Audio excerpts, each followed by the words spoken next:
I am the Tofu Golem. Please enjoy the video. In this video, I will explain how to use Roblox JobID join.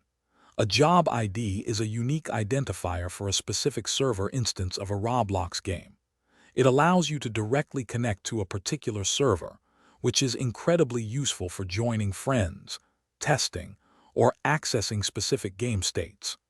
However, it's important to understand that this method has certain requirements and limitations, which we will cover in detail. To obtain a Roblox job ID, you have two primary methods.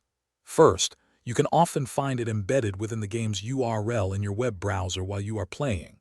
Look for a long string of characters after game, roblox.com/game/.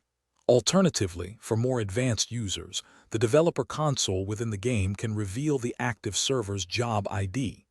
Remember, each active game instance has its own unique identifier. Once you have your job ID, joining a server is straightforward. Open the developer console in Roblox by pressing F9 or using the appropriate hotkey. Then, you'll use a specific command, typically game. Join private server, job ID player name. Replace job ID with the actual job ID you obtained and player name with your Roblox username. Execute this command, and if successful, you will be transported directly to that specific game instance. For a smooth experience, always ensure the job ID you are using is current and that the server is still active. Job ID are temporary and expire when the server shuts down. Double-check your command syntax in the developer console to avoid errors.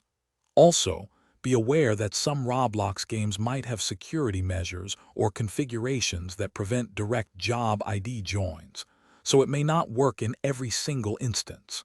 Happy joining! Thanks for watching. Consider subscribing if we helped you today.